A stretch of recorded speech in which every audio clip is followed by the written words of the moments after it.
इस वक्त पूरी दुनिया की निगाहें चांद पर है और हो भी क्यों ना, क्योंकि चंद्रयान 3 वहां पर इतिहास बनाने जा रहा है। जी हां, चंद्रयान 3 सॉफ्ट लैंडिंग करके एक नया इतिहास बनाएगा और हमें गर्व करने का मौका देगा। और चंद्रयान का ये सफर रोमांच से भरपूर है। तो आइए इस इतिहास के बनने से पहले इस रोमांचित कर देने वाले सफर का एक रिकैप कर लेते हैं। कहां से यात्रा शुरू होती है? तो श्रीहरिकोटा, वो जहां से लॉन्च किया गया था चंद्रयान 3 को, और इसे 40 दिन में करीब करीब 4 लाख किलोमीटर की दूरी तय करनी थी। तो ये शानदार सा हमारा रॉकेट मार्क 3 से लेकर पहुंचा, पृथ्वी की कक्षा में इसको छोड़ा और यहां से शुरू हुआ चंद्रयान का ये अकेला सफर। और जहां पर चंद्रयान के इस सफर को हम अब तक देखते आए, क्योंकि हर दिन इसरो इसकी पूरी जानकारी हम तक पहुंचाता रहा। तो जरा इस चंद्रयान को देखिए, वो रॉकेट चंद्रयान नहीं था, उसमें से निकला ये है चंद्रयान। इसमें 3 चीजें हैं। प्रोपल्शन मॉड्यूल जो कि नीचे की तरफ आपको दिखाई दे रहा है, ऊपर वो 4 पैरों के साथ विक्रम लैंडर है, और उसके अंदर छुपा है प्रज्ञान रोवर। क्योंकि वो प्रज्ञान रोवर जब ये चंद्रयान लैंड कर जाएगा चंद्रमा पर, तब बाहर आएगा और आपको दिखाई देगा। तो ये सफर धीरे धीरे चलता रहा, ऑर्बिट में चक्कर लगाता रहा पृथ्वी के चंद्रयान, और फिर धीरे से चांद के ऑर्बिट में शिफ्ट हो गया। लगातार इसकी निगरानी करता रहा इसरो और बताता रहा कि जर्नी एकदम स्मूथ चल रही है। लेकिन फिर आया 17 अगस्त का वो दिन जब प्रपल्शन मॉड्यूल और चंद्रयान अलग अलग हो गया। प्रपल्शन मॉड्यूल इस वक्त चांद की कक्षा में चक्कर लगा रहा है, जैसा आप देख सकते हैं। इसका काम जो है वो लैंडर और जो अर्थ पर हमारा मिशन सेंटर है, मिशन कंट्रोल सेंटर है, उसके बीच में कम्युनिकेशन करना, और ये चक्कर लगाता रहेगा। लेकिन अब विक्रम लैंडर अपनी आगे की यात्रा पर यहाँ से निकल गया और चांद की कक्षा में लगातार चक्कर लगाता हुआ हमें दिखाई दिया और धीरे धीरे उसके करीब पहुंच गया। तो उतरेगा, लेकिन उससे पहले हम आपको बताएं कि करेगा क्या क्या। तो देखिए, ये लैंडर है, 4 पाएं, और इसमें नीचे इंजन आप थ्रस्टर्स देख रहे हैं। चंद्रमा के ध्रुव पर ये उतरकर तापमान का अध्ययन करने वाला है।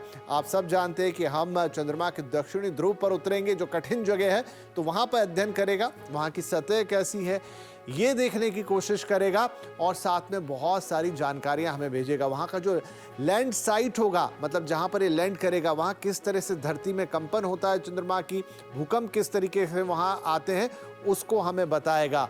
और आप जान रहे हैं, देखिए, ये चंद्रमा की साउथ पोल जो है, ये बड़ी ही टिपिकल स्पेस है उतरने के पॉइंट ऑफ व्यू से। बड़े बड़े गड्ढे हैं यहाँ पर, और साथ में यहाँ पे जो सूर्य की रोशनी है वो तिरछी आती है, प्रॉब्लम होती है उससे। और देखिए, वो साइट है जो 100 किलोमीटर दूर आपको दिखाई दे रही है। यहीं पे हमारा चंद्रयान 2 क्रैश हो गया था। महज 2 किलोमीटर की दूरी बच गई थी चंद्रमा की सतह से, लेकिन संपर्क टूटा और फाइनली ये क्रैश हो गया। तो जो हम आपको बता रहे थे कि बड़ी एक कठिन जगह है चंद्रमा का दक्षिण ध्रुव। सूरज की किरणें ढंग से पहुंचती नहीं है, इस कारण ये जगह काफी ठंडी हो जाती है। तापमान गिर के -180 डिग्री तक यहाँ पर चला जाता है। बेहद कम तापमान होता है, इसीलिए किसी तरह की मशीन को यहाँ पर ऑपरेट करना अपने आप में एक बड़ा चैलेंज होता है। अब यही वो जगह है जहाँ पर पानी मिलने की संभावना। आपको याद होगा कि भारत के ही चंद्रयान 1 ने चांद पर पानी है इसकी पुष्टि की थी।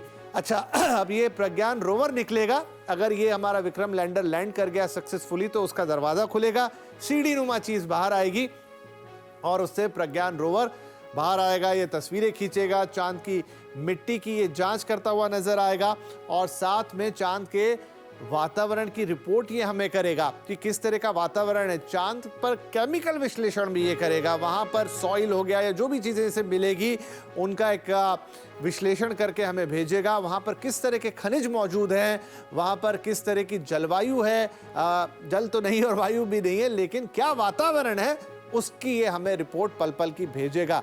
अब ये जो लैंडर है और रोवर, ये दोनों एक दिन के लिए चांद पर काम करेंगे, लेकिन ये चंद्रमा का एक दिन है, यानी पृथ्वी के 14 दिनों के बराबर। तो 14 दिन तक ये हमें लगातार वो तमाम जानकारियां भेजते रहेंगे चांद पर से, जिसका मैंने अभी जिक्र किया। हाँ, जो प्रपल्शन मॉड्यूल है चांद के इर्द गिर्द 3 से 6 महीने तक चक्कर लगाता रहेगा। इसरो ने रिपोर्ट किया था कि उसमें अभी काफी फ्यूल है, हो सकता है और ज्यादा वो हमें चलता हुआ दिखाई दे। लेकिन अगर ये लैंडिंग कामयाब हो जाती है तो एक बहुत बड़ी कामयाबी होगी। 2019 में जब हमने देखा था कि चंद्रयान कंट्रोल के बाहर हुआ, गिर गया, टूट गया, हम सबके दिल भी टूटे, लेकिन इस बार चंद्रयान 3 वो कारनामा करके दिखा सकता है। यही पूरा देश उम्मीद कर रहा है, यही पूरी दुनिया भी उम्मीद कर रही है और इसीलिए इस बार इसरो ने कुछ बड़े बदलाव किए हैं।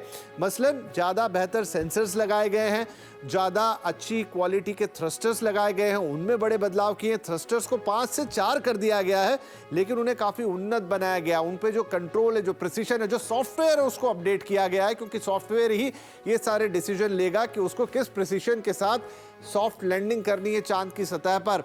और ये मिशन इसीलिए आसान नहीं है, लेकिन उम्मीदें पूरी है कि जिस तरह के बदलाव इसरो ने इस बार चंद्रयान में कर दिए हैं और जिस तरह से वो कॉन्फिडेंट है, हम चांद पर विजय जरूर पाएंगे।